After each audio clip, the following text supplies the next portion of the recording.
Sir வணக்கம் sir. இங்க எருக்கஞ்சேரி அண்ணா சாலை ஃபர்ஸ்ட்டு கிராஸ் ரோட்ல சேர்ந்த நாகத்தம்மன் கோவிலு. இது வந்து 44 வருஷமா வந்து கோவில் தர்மகர்த்தாவா இவரு ஐயா தான் இருக்காரு. உடம்பு சரியில்லாம இந்த இடத்துல வந்து கோவில வந்து நாங்க இப்போ ஃபாலோ பண்ணிட்டு இருக்கோம் பொதுமக்களு. இப்போ இந்த பொதுமக்களா நாங்க ஃபாலோ பண்ணிட்டு இருக்கும்போது, இங்க வந்து மழைநீர் காவா கட்டுறோம் அப்படின்னு சொல்லிட்டு கட்டி ஒரு 3 மாசமா அப்படியே விட்டதுனால, இந்த 3 மாசமா இந்த காவா நோண்டி விட்டதுனால கோவிலுடைய செவுரு வந்து ரொம்ப டேமேஜ் ஆகி கீழ விழுந்துச்சு. இது மூலியமா ஏஐக்கு தெரிவிக்கிறதுக்கோசரம் ஏஐ கிட்ட கேட்டா, அவரு அவருடைய தகவல் வந்து காவாவ கோயிலுக்குள்ளேயே கட்டுவோம். அப்படின்ற மாரி எங்ககிட்ட வந்து பேசுறாரு. இல்ல சார், இந்த மாரி இந்த கோவில் வந்து பார்த்தீங்கன்னா, கண் திறந்த நாகத்தம்மன் கோவில்ன்றது தமிழ்நாடு ஃபுல்லாவே நல்ல டெவலப்மெண்ட்ல இருக்கிற கோவிலு. இது இந்த அரசாங்கம் தான் வந்து முதலமைச்சர் மூலியமா இத தெரிய வச்சு, இந்த இடத்த வந்து பண்ணி குடுக்கணும். எங்களுக்கு ஏஐ மேலயோ, மற்ற இங்க இருக்கிற எந்த அதிகாரி மேலயும் எங்களுக்கு நம்பிக்கை கிடையாது. இது முதலமைச்சர் தான் இந்த எங்களுடைய பொதுமக்கள் வழிபடுற அந்த கோவிலுக்கு வந்து, இந்த காம்பவுண்டு செவுரோ, கோவில் டேமேஜ் ஆனதுக்கு வந்து அவர் தான் இந்த கோவில புதுப்பிச்சு குடுக்கணும் அப்படின்னு சொல்லிட்டு நாங்க பொதுமக்களா அனைவரும் நாங்க கேட்டுக்கொள்கிறோம். ஏஐட்ட கோரிக்கை வைக்கும்போது என்ன சொல்றாங்க சார் அவங்க அவருக்கு?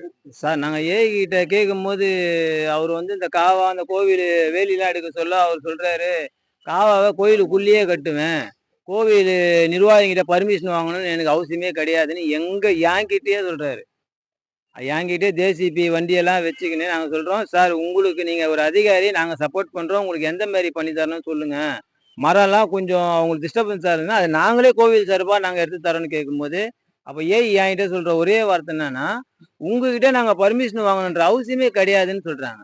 யாருகிட்ட? நாங்க கோவில் நிர்வாகம் நாங்க பார்த்துட்டு இருக்கோம். எங்ககிட்ட பர்மிஷன் வாங்கணுன்ற அவசியமே தேவையில்லன்னு சொல்லி இவரு ஏஐயா? இல்ல இவரு எந்த லெவல்ல பொதுமக்கள்கிட்ட டீல் பண்றாருன்றதே தெரியல.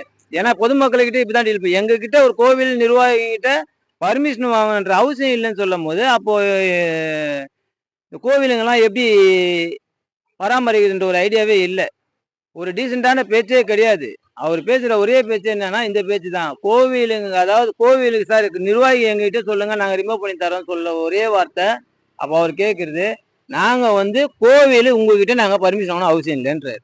ஆனா ஆக்சுவலா காவா வந்து பார்த்தீங்கன்னா, பழைய காவாவ இவங்க உடைச்சிட்டு தான் அந்த காவாவ கட்டுறாங்க.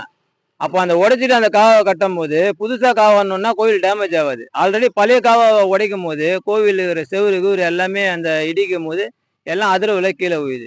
இது வந்து அரசாங்கம் தான் எங்களுக்கு வந்து அந்த கோவில வந்து காம்பவுண்டு சுவர் உடைஞ்சதுக்கோ, அந்த கோவிலுடைய ஷெட்டு உடைஞ்சதுக்கோ எங்களுக்கு வந்து புதுப்பிச்சு தரணும். இதுதான் நாங்க முதலமைச்சர்கிட்ட எங்களுடைய கோரிக்கையா நாங்க